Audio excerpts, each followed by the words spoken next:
এই আসনের নাম হচ্ছে বজ্রাসন। বজ্রাসন। এই বজ্রাসন করলে কি হয়? আমাদের হজম শক্তি বৃদ্ধি পায়। হজম শক্তি আমরা খাই, আমাদের হজম করতে হয় তো, তাই না? তাহলে খাওয়ার পর মিনিমাম একটা 2 মিনিট করতে হয় আমাদের। 2 মিনিট করলে কি হয়? তার হজম হয়ে যায়। বোঝা গেল কিনা? বজ্রাসন।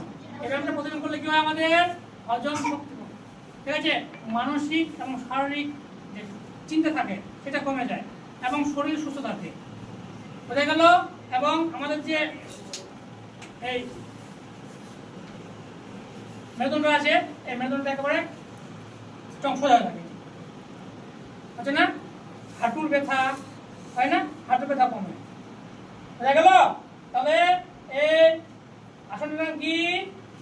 বজ্রাসন। কি নাম? বজ্রাসন। বজ্রাসন উপকারিতা হচ্ছে হজম শক্তি, হ্যাঁ, শারীরিক এবং মানসিক সামগ্রিকভাবে থেকে আমাদের সুস্থ রাখে, ঠিক আছে? একদম সোজা হয়। প্রতিদিন খাওয়ার পর মিনিমাম 2 মিনিট এই আসনটা করা আমাদের এই আসনটা প্রতিদিন করলে কি হয়? খাওয়ার পরে তাহলে আমাদের হজম শক্তি এবং আমাদের